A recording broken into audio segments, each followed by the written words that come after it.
પૈસા હા બોલી દો બોલી દો બોલી દો બોલી દો.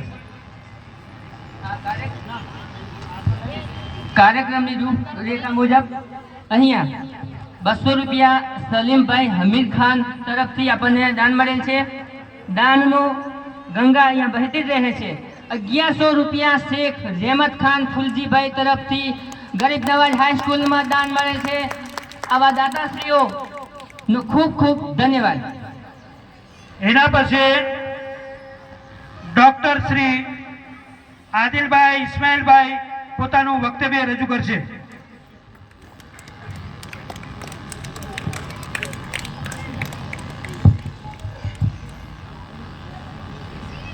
अस्सलामुअलैकुम वरहमतुल्लाहि वबरकातुह। आप तमाम ने पहला तो योम आज़ादी की खूब खूब मुबारकबाद.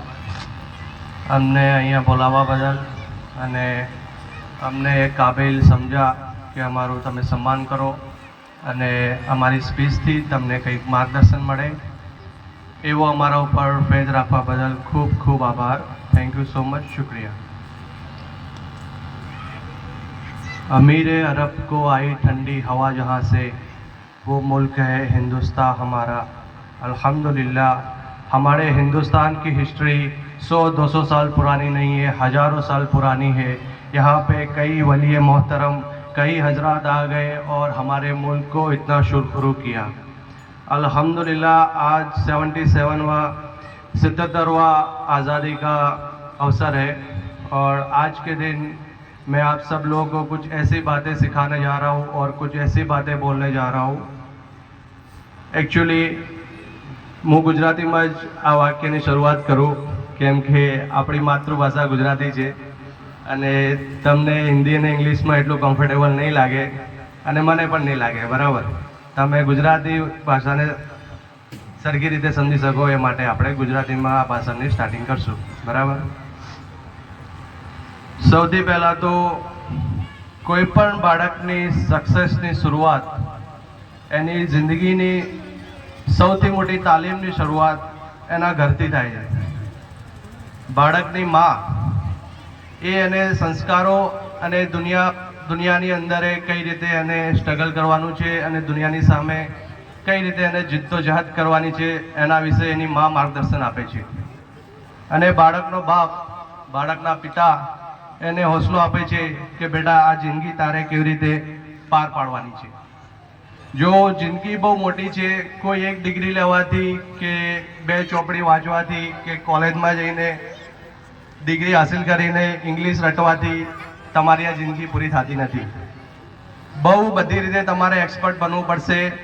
તમારા ચંદોડા ગામને હું તો એવું માનતો જ નથી કે ચંદોડાના યુવાનોની અંદર સાહસ કમ છે. ચંદ્રોડાના યુવાનોની અંદર અને ચંદ્રોડાની બાળકીઓની અંદર ખૂબ ખૂબ ટેલેન્ટ ભરેલું છે. એ ટેલેન્ટને તમે બધા મોટિવેટ કરો. એ ટેલેન્ટ ઇન્શાલ્લાહ એક દિવસ જરૂર બહાર આવશે. અને હું તો જોતો આવ્યો છું કેમ કે હું તમારી સાથે જ ભણેલો છું, હું તમારી સાથે જ મોટો થયો છું. હું કોઈ એવી રીતે કે સ્ટાર્ટિંગથી જ કે મારી પેદાઈશથી બેંગ્લોરમાં નહોતો. બેંગ્લોર તો હું બહુ પછી ગયો, 2017માં ગયો. અને એ જે કહાની છે સ્ટ્રગલની કે ચંદ્રોડાથી લઈને બેંગ્લોર સુધીનો સફર કેવો રહ્યો અને અહીં પહોંચવા સુધીનો સફર કેવો રહ્યો એ જો કહેવા જઈશ તો અત્યારે તમારે બેસીને મતલબ તમે થાકી જશો અને સાથ પડી જશે. એનો કોઈ અંત નથી. બરાબર. મારા મા બાપને એટલું સ્ટ્રગલ થયું, મને પણ એટલું સ્ટ્રગલ થયું, પણ એનું રિઝલ્ટ ઇન્શાલ્લાહ આ ગામને, મારા સમાજને અને આપ તમામને એનું રિઝલ્ટ મળશે. મારું ઋણ હજી બાકી છે. આ ગામે જે મારા માટે કરવું છે, આ સમાજે જે મારા માટે વિચારવું છે, મને જે સન્માન આપવું છે એનો બદલો આપવાનો હજી બાકી છે. ઇન્શાલ્લાહ જિંદગીમાં કોઈ એવો મોકો મળશે તો હું એ ક્યારે નહીં ચૂકું કે આ સમાજ માટે અને ગામ માટે મારે કંઈ કરવું પડે. હજી તો ડૉક્ટર્સ નીકળ્યા છે, PhD નીકળ્યા છે. હજી તો આપણે આ ગામમાંથી DM, magistrate, IAS, IPS, SP, inspector, IAS બધા જ નીકળવાના છે. સમજી લો, બધા જ સિવિલ સર્વન્ટ આ ગામની અંદરથી નીકળવા પડે. ટોપ 1 ક્લાસ આપણા ચંદોડા ગામનું નામ જ્યારે ચંદોડા સાંભળે ત્યારે આખા ડિસ્ટ્રિક્ટની અંદર નહીં પણ ઉત્તર ગુજરાતની અંદર આપણા ગામનું નામ રોશન કરવાનું છે. અખબારની અંદર આવું જોઈએ કે એક આવા નાના ગામમાંથી નીકળેલો છોકરો કે છોકરી આજે કયા મુકામ પર પહોંચ્યો છે. આપણે બાજુમાં છે જ કાળોદર ગામના સફીન હસન છે, એ અત્યારે અમદાવાદમાં ટ્રાફિક પોલીસની અંદર છે, આઈપીએસ છે. એ એમનો મેઇન ઉદ્દેશ એમની જિંદગીની અંદર એ 3 વને છોડવા માટે કીધું છે. 3 વટ, વતન અને વ્યસન. આ 3 વને આપણે પણ છોડવું પડશે. વટ, વતન અને વ્યસન. વતનથી હમદર્દી સારી છે, પણ એની અંદર રચ્યા પચ્યા રહેવું. કેમ કે તમે બહાર જશો ત્યારે તમને ખબર પડશે કે તમારું અંદરનું સામર્થ્ય શું છે, તમારી અંદર કેટલી કેપેસિટી છે દુનિયાને ફેસ કરવા માટે. ત્યાં તમને કોઈ ઓળખતું નથી, ત્યાં તમારા ટેલેન્ટથી તમને ઓળખાશો. તમારી અંદર જે ઓરિજિનલ જે વસ્તુ ભરેલી છે એ નીકાળવા માટે તમારે બહાર જવું જ પડશે. તમારા સગા સંબંધીઓ સપોર્ટ બી કરે છે, અમુક ડિમોટિવેટ બી તમને કરી શકે કે બેટા તારાથી નહીં થાય, બેટા તું નહીં કરી શકે, બેટા બહુ મુશ્કેલ છે, એ તો આમ હતું ને તેમ હતું ને. પણ એવું કંઈ જ નથી. તમે એકવાર નીકળી જાઓ, ઇન્શાલ્લાહ કામયાબી જરૂર જરૂર મળશે.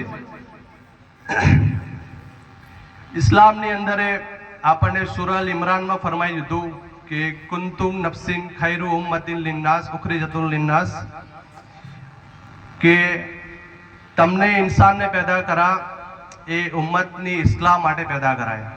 ઇબાદત માટે તો ફરિશ્તાઓ છે જ, બહુ મોટા મોટા ફરિશ્તાઓ છે કે જે રાત દિવસ પલ પલ ખુદાની ઇબાદત કરે છે. પહેલાં તો લોકો જે અલ્લાહની મખલૂક છે એની અંદર હિન્દુ મુસલમાન કે કોઈ જાતિનો સમાવેશ નથી થતો. મખલૂકની અંદર ઇન્સાનથી લઈને જાનવર સુધી બધાનો સમાવેશ થાય છે. મખલૂક માટે કંઈક કામ કરો. ઇસ્લામ અલ્લાહની જે મખલૂક છે એને સામે તમે હમદર્દી દર્શાવો. તમારે કોઈને બતાવવા માટે કે કોઈનો તમારે જસ લેવા માટે તમારે કામયાબ નથી થવાનું. તમારે કામયાબ થવાનું છે તમારા માટે. તમે કામયાબ થશો તો ઇન્શાલ્લાહ